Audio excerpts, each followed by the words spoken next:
Na mimi niwaambieni, serikali imeanza utekelezaji wa yale mambo ambayo yaliahidiwa. Mheshimiwa Rais kuna mambo aliyoyaahidi kupitia ilani ya uchaguzi, na kuna mambo yako kwenye dira, na kuna mengine mle kwenye ilani ya uchaguzi. Ametaka utekelezaji wake uanze kutekelezwa ndani ya siku 100. Moja ya jambo ambalo Mheshimiwa Rais alilielekeza na akasema anataka utekelezaji wake uanze ndani ya siku 100 ni kwenye masuala ya afya na elimu. Kwenye masuala ya afya, usaili wa wataalamu wa afya umeanza tangu tarehe 10 kwa nchi nzima, na kila mkoa unaendesha usaili kupata wataalamu 5,000 wa sekta ya afya.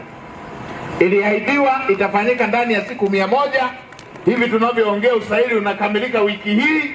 Ifikapo Januari, wataalamu 5,000 wa sekta ya afya watakuwa kwenye hizi zahanati, vituo vya afya na hizi hospitali mpya zilizojengwa.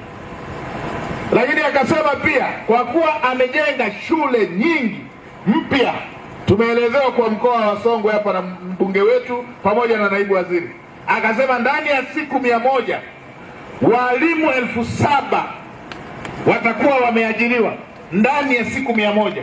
Hivi tunavyoongea usaili unaendelea kila mkoa wa kuajiri walimu 7,000 wakiwepo walimu wa science ambao katika shule nyingi limekuwa ni tatizo.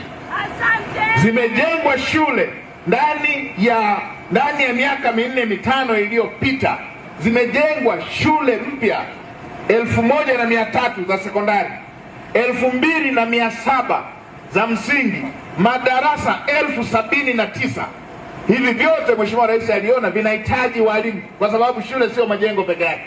Sasa wanaajiriwa walimu 7,000, na usaili huu umeanza tangu tarehe 10, na ifikapo tarehe 10 Januari wataalamu hawa, walimu hawa watakuwa wameripoti kwenye shule zetu. Asante. Serikali iko kazini, mama yuko kazini.